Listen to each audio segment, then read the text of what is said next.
Lloyd का inverter split AC है। Customer ने मुझे कॉल कर बताया कि एसी ठंडा नहीं कर रहा है। अब मैंने आकर देखा तो दोनों पाइपों पे बर्फ़ जमी हुई है। अब इस एसी को स्टेप बाय स्टेप मैं चेक करूँगा कि इसमें बर्फ़ क्यों आ रही है। और ये चेक करने के लिए सबसे पहले मैं इसका बैक प्रेशर चेक करूँगा। इस एसी में R32 गैस है, एसी चालू है, 50 के करीब बैक प्रेशर बता रहा है। किसी भी एसी में अगर दोनों पाइपों पे बर्फ़ जमी है और आप उसका बैक प्रेशर चेक करेंगे तो वो बैक प्रेशर कम ही बताएगा। दोनों पाइपों पर बर्फ़ थी, ये तो मैंने आपको दिखा दिया है। अब मैं आपको इसकी कॉइल की हालत भी दिखाता हूँ। इसकी कॉइल पे भी बर्फ़ जमी हुई है, इसलिए मैंने कस्टमर से ये कह दिया कि एसी आप अभी 1 से 2 घंटे के लिए बंद कर दें। जब इसकी बर्फ़ पिघल जाएगी इस एसी को मैं दोबारा चेक करूँगा कि इसमें गैस का कितना प्रेशर दिखाता है। कॉइल से बर्फ़ पिघल चुकी है, अब मैं इसे आगे चेक करूँगा। अब ये जो मैं आपको बैक प्रेशर दिखा रहा हूँ, ये एसी को ऑन करके 1 घंटे बाद का बैक प्रेशर दिखा रहा हूँ। 140 के करीब बैक प्रेशर है। एसी 12-13 महीने पुराना है।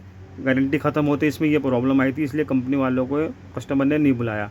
अब सवाल ये है कि जब गैस इसमें ठीक है तो बर्फ़ क्यों जम रही थी।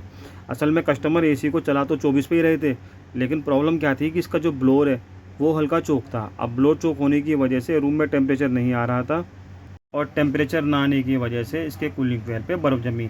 और ये चीज़ तब ज़्यादा होती है जब बाहर का टेम्परेचर कम हो। दिल्ली में आपको पता है बारिश हो रही है और बाहर का जो टेम्परेचर है वो 30-32 है। अगर यही टेम्परेचर 40-42-45 होता तो इसमें बर्फ़ जमने की प्रॉब्लम इतनी जल्दी नहीं आती।